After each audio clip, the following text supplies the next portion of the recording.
শনিবার গোটা দেশ জুড়ে বিভিন্ন অনুষ্ঠানের মাধ্যমে স্বাধীনতা সংগ্রামী তথা আদিবাসী নেতা বিরসা মুন্ডার ৩০০তম জন্মবার্ষিকী উদযাপিত হল। ভারতের স্বাধীনতা ইতিহাসে ব্রিটিশদের বিরুদ্ধে লড়াই করেছিলেন তিনি। ১৮৭৫ খ্রিস্টাব্দের ১৫ নভেম্বর তিনি জন্মগ্রহণ করেছিলেন। দেশবাসীর ওপর ব্রিটিশদের নির্মম নির্যাতনের বিরুদ্ধে গর্জে উঠেছিলেন তিনি।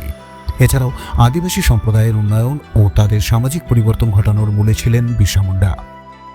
শনিবার তার ১৫০তম জন্মবার্ষিকীতে ব্যারাকপুর পৌরসভার উদ্যোগে পৌরপ্রধান উত্তম দাস, উপপ্রধান সুপ্রপাত ঘোষ পানপাড়ায় অবস্থিত বিরসা মুন্ডার আবক্ষ মূর্তিতে মাল্যদান করলেন। উপস্থিত ছিলেন পৌরপিতা রাজা পাসোয়ান ও দেবরঞ্জন মজুমদার।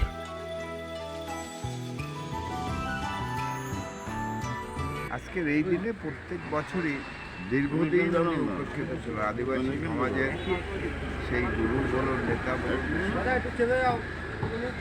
সেই উপেক্ষিত যেভাবে ছিল, আমরা বহুদিন ধরে এই মূর্তিটাকে স্থাপন করে আমরা প্রত্যেক বছরই এখানে তাকে মাল্যদান করি, সম্মান জানাই।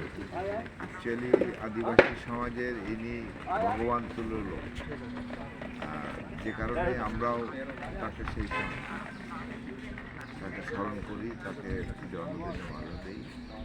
আজকে আমাদের এখানে আমাদের ভাইস চেয়ারম্যান সুপ্রপাত ঘোষ আছে, আমাদের সিআইসি রাজা পাসোয়ান আছে, আমাদের ওখানকার ওয়ার্ডের কাউন্সিলর দেবু মজুমদার আছে।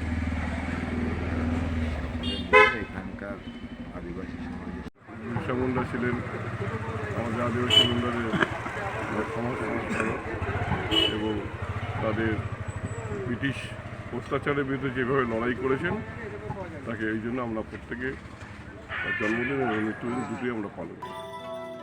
ব্যারাকপুর থেকে তপন রায়, কালচার অফ বেঙ্গল।